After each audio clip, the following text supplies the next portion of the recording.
আপনারা দেখছেন press 24 channel. মুক্তিযোদ্ধা বিমল পাল, কবি বীর মুক্তিযোদ্ধা বিমল পালকে স্মরণচিত করার জন্য অনুরোধ করছি।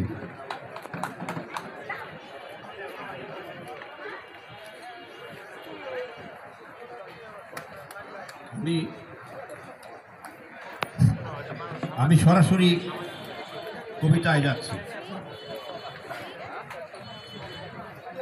আমার কবিতার শিরোনাম সার্বজনীন কাচারিঘাট।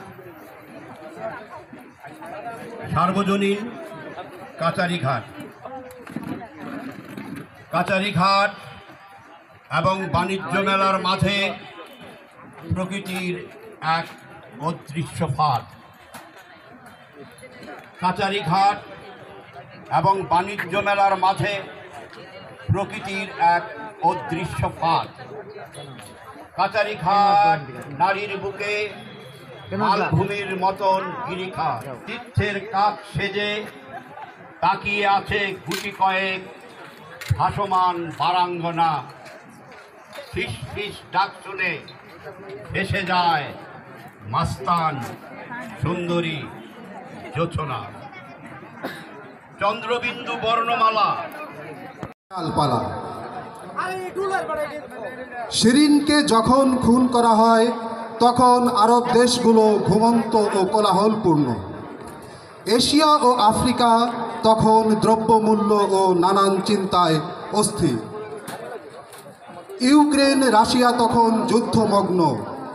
লাতিন আমেরিকা ও অন্যান্য দেশে তখন নানামুখী হিসেব। শিরিনকে যখন খুন করা হয়, একটি দীর্ঘকায় চেরি গাছটিকেও খুন করা হয়। পশ্চিমারা যতটা উৎসব বোঝে ততটা সৌন্দর্য বোঝে না বলেই শিরিনের মৃত্যুতে তাদের ভ্রুক্ষেপ নেই। শিরিনকে যখন খুন করা হয়, একটি পাখিকেও খুন করা হয়, যে পাখি গান গায় দেশের। তার কণ্ঠরোধের আয়োজন সত্ত্বেও মানুষ চেরি ফুল ভালোবাসে, এটা বিস্ময়কর। শিরিনকে যখন খুন করা হয়, একটা নদীকেও খুন করা হয়। শিরিনকে যখন খুন করা হয়, ভালোবাসার দীর্ঘতম সেতুটিকেও খুন করা হয়। তবু মানুষ ভালোবাসে সবুজ প্রকৃতিকে। শিরিনকে যখন খুন করা হয়, একটি দীর্ঘ বাগানকেও খুন করা হয়। শিরিনকে যখন খুন করা হয়, তখন তোমাকেও খুন করা হয়, আমাকেও। অথচ তুমি আমি চেরি ফুল ভালোবাসি, তুমি আমি সৌন্দর্য ভালোবাসি। ধন্যবাদ।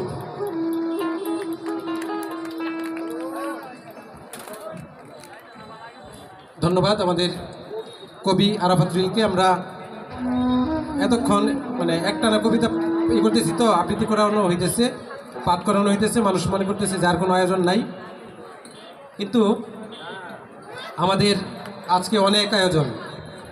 আমরা কেবলই শুরু করেছি। সূর্যের বিরণ্ডির জন্যে তারা আজকে বেশি তাপ দিয়েছিল, সেটার জন্য ভাবলাম যে আপনারা এত করবেন, কষ্ট করবেন, বলে সূর্য মামা একটু নামুক।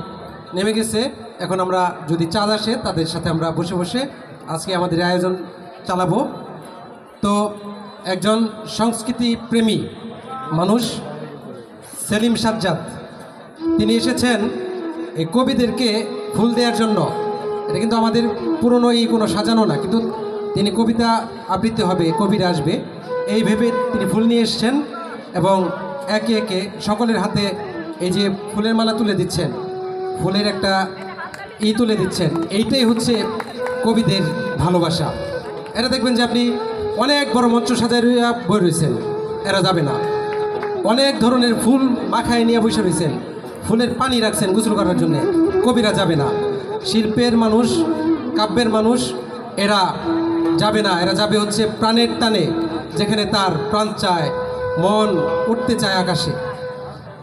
তো আমি ডাকছি কবি শহীদা মিনি রুমিকে।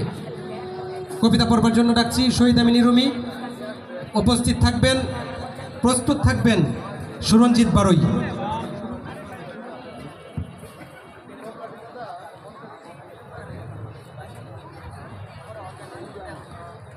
আমার কবিতার শিরোনাম ইচ্ছে করলেই ভেজা যেত। খরা খরা খরা ছিল, চৈত্রের ওই খরা ছিল এই বুকেরই ভেতর। পাশের ঘরে মিষ্টি ছিল, পাশের ঘরে মিষ্টি ছিল, হাত বাড়ালেই ছোঁয়া যেত।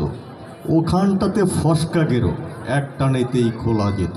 মিষ্টি তখন বৃষ্টি, বৃষ্টিরও ইচ্ছে ছিল চৈত্রের বুকে লুটিয়ে পড়ে কাদা কাদা হয়ে যেতে। ইচ্ছে করলেই ভেজা যেত, হ্যাঁ সত্যি বলছি, ইচ্ছে করলেই ভেজা যেত। কাদায় কাদায় সব লুটাতো, হয়নি ভেজা হয়নি খেলা। তাই তো বৃষ্টি কাঁদে ফুটা ফুটা, চৈত্র জলে দাও দাউয়ে যেন এক ইটের ভাটা। ধন্যবাদ।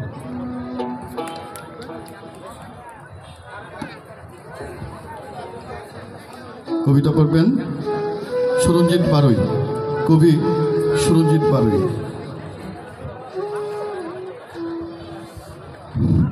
ধন্যবাদ। আজকের অনুষ্ঠানের প্রধান উদ্যোক্তা কবি শামীম আশরাফ।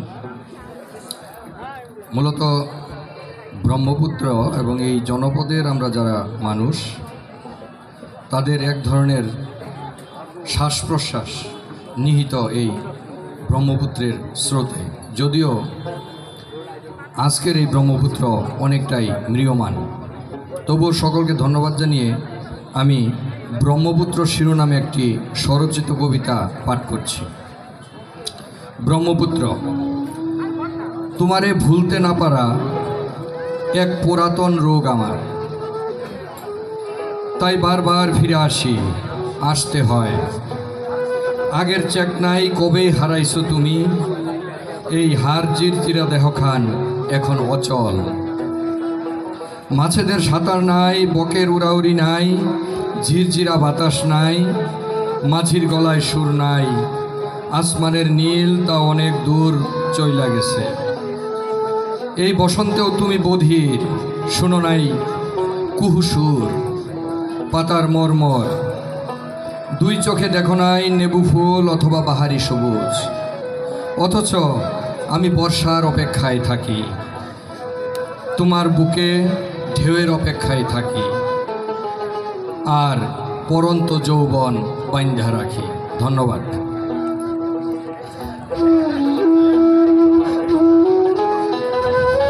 ধন্যবাদ আমাদের কবিগণ। আসি আমরা সবাইকে দিব পাঠ করতে। তো সিরিয়াল অনুযায়ী যাইতেছি, তো আপনি আছেন চারণ কবি। তো আমরা এখন আবৃত্তি শুনব। আমাদের এই শহরের যে কয়েকজন মানুষ তাদের ঠোঁটে সুন্দরের শব্দ ফোটায়, সবসময় থাকে নিবিড় আলিঙ্গনে নিজেদের ভিতরে, সেই কাজী শহীদকে ডাকছি আমি আবৃত্তির জন্যে। আবৃত্তি করবেন কাজী শহীদ। শামীম ভাইকে শুভেচ্ছা এবং যারা উপস্থিত আছেন সবাইকে অনেক শুভেচ্ছা। ব্রহ্মপুত্রের বুকে পলির উপর এই মঞ্চ করে বারোয়ারি কাচারিঘাট শিরোনামে আজকের ঈদ পরবর্তী এই মিলন মেলা কবিদের আমরা কবিতা পড়ছি। ধরুন যে আজকের এখানকার পদচারণায় মুখর কবি একদিন নেই, তিনি জীবিত কবির কাছে কি প্রার্থনা করবেন, কি কামনা করবেন, এরকম বিষয় নিয়ে কবিতাটি পড়ছি। কবিতার নাম অপেক্ষা। আপনি এখানে কাশফুল দেখতে এলে আপনার খুশির পাশে আমি আলগোছে অলক্ষ্যে প্রচুর বুদবুদ হয়ে ফুটে উঠব। জ্যোৎস্না ঝরা রাতের বাতাসে খলবলিয়ে অনেক কথাই বলবো, আমি বলবো, আপনি শুনবেন। বৃষ্টিতে ফের প্লাবন হলে শহর জোড়া, অথবা খুব ঘোর লাগা এক সন্ধ্যাবেলা, কিংবা খাঁখা দুপুরের রোদে আপনি হেঁটে বেড়াবেন। আপনার দৃষ্টির পথে পথে আমি ঠিকই জলের মার্বেল হয়ে জ্বলব, আপনি দেখবেন। এখানে পথের ধুলোয় আমাকে রেখে যাচ্ছি, ছাতিমের কামিনীর গন্ধে আমাকে রেখে যাচ্ছি, কোকিলের দুপুরে উদ্যানে পাতার মর্মরে, মাঠের তরুণ ফিঙেদের আনন্দ গানে আমাকে নিংড়ে রেখে যাচ্ছি। আপনি আসবেন, আপনার সঙ্গে আমার যোগাযোগ হবে, এই ভাবনায় এখনই আমার ঘুম আসে না। সবাইকে অনেক ধন্যবাদ।